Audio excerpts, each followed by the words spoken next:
गर्मियों की एक चांदनी रात थी।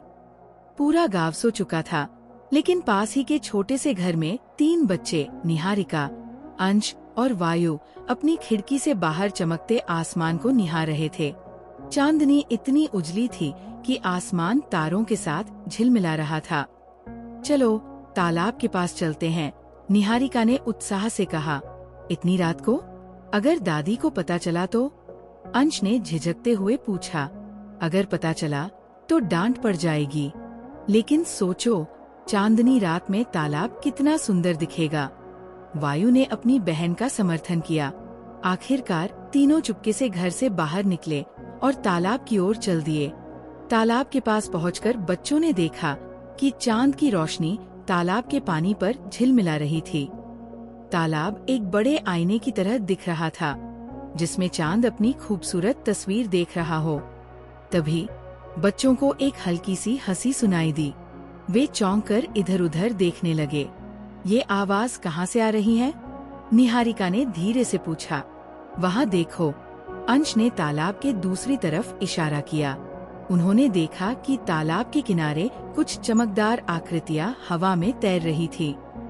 ये कोई और नहीं, परियां थी। वे हल्की हल्की रोशनी बिखेरती हुई पानी की सतह पर नाच रही थी। उनकी पोशाकें चांदनी से बनी लग रही थी और उनके पंख रेशम की तरह मुलायम और चमकीले थे। बच्चे परियों के इस दृश्य को देखकर मंत्रमुग्ध हो गए। उन्होंने चुपचाप पास जाकर परियों को देखने का फैसला किया। कौन हो तुम लोग? एक मीठी आवाज आई। बच्चे डर गए और वहीं रुक गए। एक परी उनके करीब आ चुकी थी। वह सबसे खूबसूरत थी। उसकी आंखों में सितारे झिलमिला रहे थे।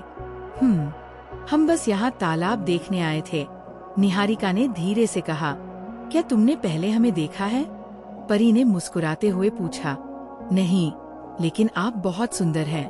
क्या आप सच में परियां हैं? वायु ने उत्सुकता से पूछा। परी हंस पड़ी। हाँ, हम परियां हैं। ये तालाब हमारी दुनिया का दरवाजा है। क्या तुम हमारी दुनिया देखना चाहोगे?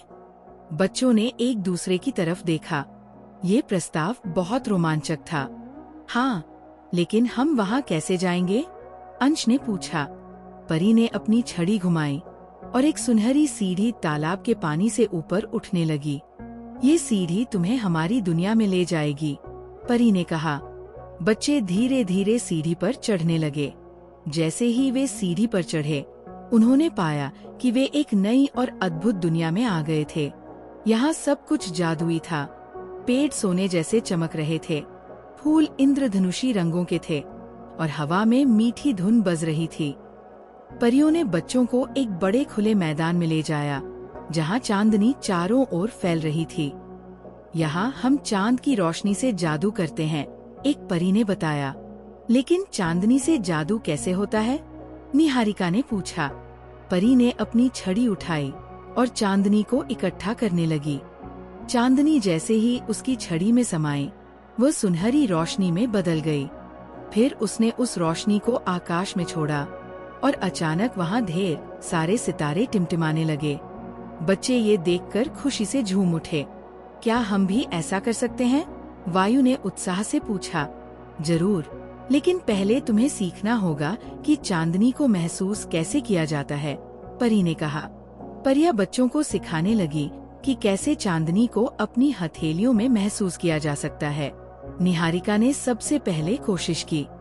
उसने अपनी आंखें बंद की और चांदनी को अपनी हथेलियों पर महसूस करने की कोशिश की। कुछ ही पलों में उसकी हथेलियां हल्की सी रोशनी से जगमगाने लगी। मैंने कर दिखाया, निहारिका ने खुशी से कहा। धीरे धीरे अंश और वायु ने भी चांदनी से जादू करना सीख लिया। वे सभी मिलकर चांदनी को एक सुंदर रोशनी में बदलते और आकाश में सितारे बनाते। रहस्य और चेतावनी। जैसे ही बच्चों ने जादू करना सीख लिया, परियों की रानी वहाँ आई। उनकी उपस्थिति बेहद प्रभावशाली थी। तुम्हें हमारी दुनिया का रहस्य किसी को नहीं बताना चाहिए, रानी ने कहा। लेकिन क्यों? अंश ने पूछा। क्योंकि हमारी दुनिया और जादू इंसानों की दुनिया के लिए नहीं बने हैं। अगर इस बारे में किसी को पता चला तो ये जादू खत्म हो सकता है, रानी ने समझाया। बच्चों ने वादा किया कि वे इस रहस्य को कभी किसी के साथ साझा नहीं करेंगे। जब रात खत्म होने लगी, परियों ने बच्चों को वापस तालाब तक छोड़ दिया। हम तुम्हें कभी नहीं भूलेंगे, निहारिका ने कहा, और जब भी तुम हमारी दुनिया में आना चाहो, बस चांदनी रात में तालाब के पास आ जाना। परी ने मुस्कुराते हुए कहा। बच्चे घर लौट आए, लेकिन उनकी आंखों में वो जादुई दुनिया हमेशा के लिए बस गई। अब वे हर चांदनी रात तालाब के पास जाकर परियों से मिलने की उम्मीद करते। कहानी का अंत नहीं, बस एक नई शुरुआत।